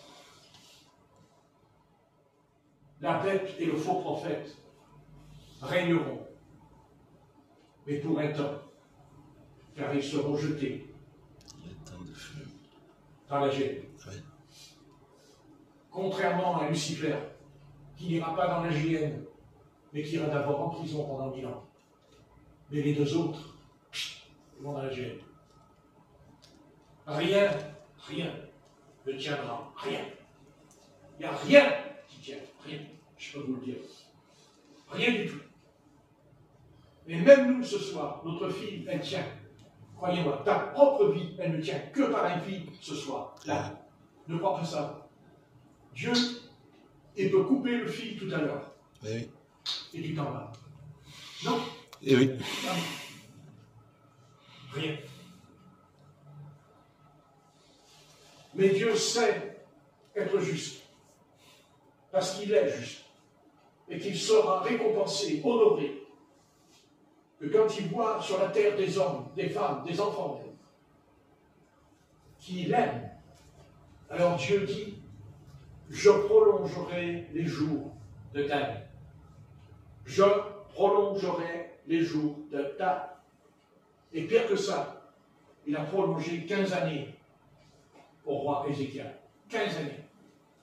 Et Dieu a déplacé le soleil pour faire ça, pour lui.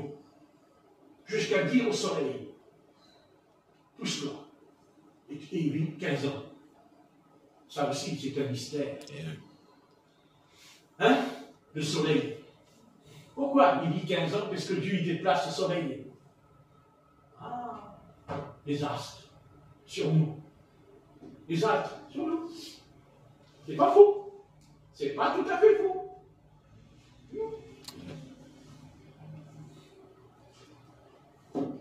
Vous dites, non, on ne doit pas adorer les astres. Parce que le Seigneur nous interdit. Et pourquoi il nous interdit? Parce qu'il ne veut pas que ça prenne sa place. Eh oui, amen. Eh oui.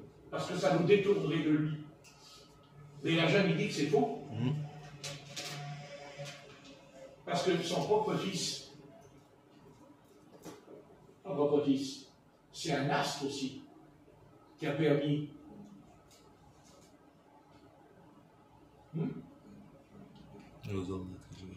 mon âge de trouver Jésus, une étoile dans le ciel. Et il suivit le doigt. Hein. et s'apprêta à Bethléem, parce que c'est écrit, toi Bethléem, toi la plus petite de toutes les villes, de toi sortira un sauveur. Amen. Amen. Amen. Amen. L'étoile. Qu'est-ce que dit l'apôtre Pierre? Il est l'étoile du matin. Non? Amen. Amen. L'étoile du berger. Vierge. C'est écrit. Ouais. Eh oui. Voyez? Ah oui. Ne vous inquiétez pas. Si on est le reste, qui reste fidèle, Dieu nous enverra un signe avant son retour. Il nous l'enverra. Ça, j'en suis sûr. Comment, je ne sais pas. Mais Dieu enverra un signe. C'est certain. Bien que j'en ai une idée. Allez, je vais vous le donner. Il va nous remplir du Saint-Esprit. Amen. Car c'est le signe. Parce que c'est le sang qui passe par-dessus le jugement. Et le jugement a déjà commencé. Et dans l'Église, Apocalypse, cette Église en Asie mineure, c'est pas le jugement. Oui. Il a commencé. Et qu'est-ce qui... Et j'arrête parce que je suis désolé. Mais tout à l'heure, je vous ai parlé de quelque chose. Rappelez-vous, je vous ai parlé du chandelier à cette branche. Oui. Mais Dieu dit à une église, si tu ne te repens pas, qu'est-ce qu'il a dit? Je t'ôterai le chandelier du milieu. Qui est au milieu de toi, et je le donnerai à quelqu'un d'autre. Ça aussi, c'est écrit dans les 7 églises. J'ôterai le chandelier. Ben, j'espère que, pour pas que ça nous arrive. Amen. Hein, j'espère. Amen. Seigneur notre Père, qui est